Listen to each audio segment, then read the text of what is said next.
The EU suspends all security cooperation with Niger just days after a military coup ousted the country's elected president.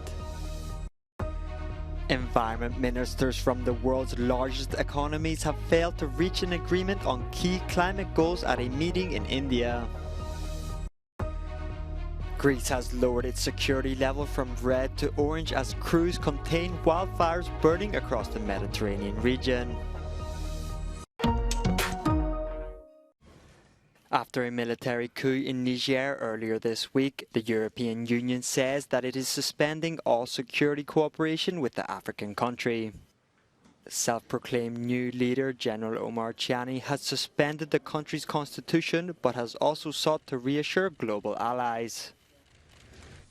À l'endroit de la communauté internationale, le Conseil national pour la sauvegarde de la patrie réaffirme sa volonté de respecter tous les engagements internationaux souscrits par la République du Niger ainsi que des droits de l'homme.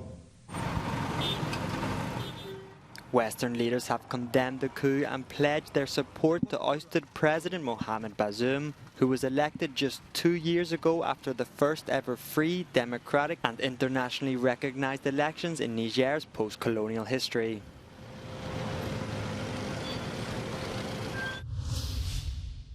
G20 countries have failed to reach a comprehensive agreement on climate targets at a meeting in India. Ministers reached consensus on most issues but couldn't agree on 4, including aiming to peak emissions by 2025 and moving to clean energy. France's representative at the talk said he was very disappointed.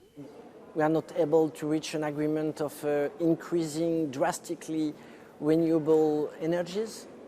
We are not able to reach an agreement on phasing out or down fossil fuels, especially coal. And it's just very hard to see what happens outside this hotel, with the G20, in the real world, and to see the difficulties to find just diplomatic wording on these environmental issues.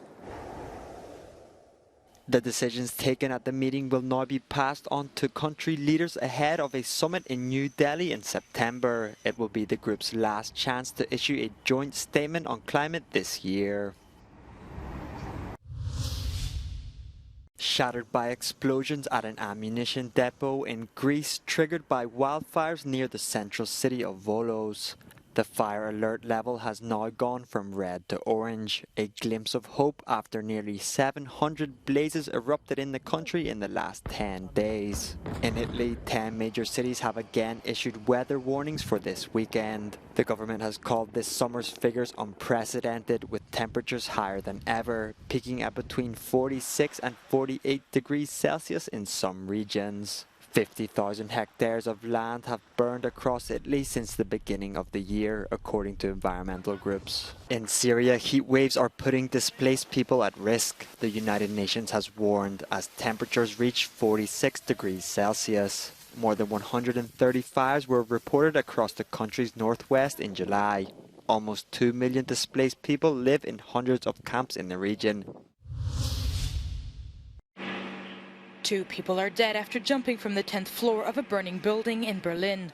According to local media, firefighters set out a jump pad to break their fall, but it was designed to save people falling from a maximum of 16 meters, while the apartment in question was almost twice as high. The couple reportedly died on the spot despite attempts to resuscitate them. Another person was rescued using a fire engine ladder. More than 100 firefighters were dispatched to fight the blaze, which had been extinguished. An investigation into the cause is underway. Italian football giants Juventus have been banned from European football next season. That's the decision of European governing body UEFA after the club was accused of breaking financial fair play rules. The charges include providing fictitious information on the amounts of player transfers and underreporting employee spending and salaries, which in turn allegedly increased the club's capital by €700 million. Juventus say that they will not appeal the decision.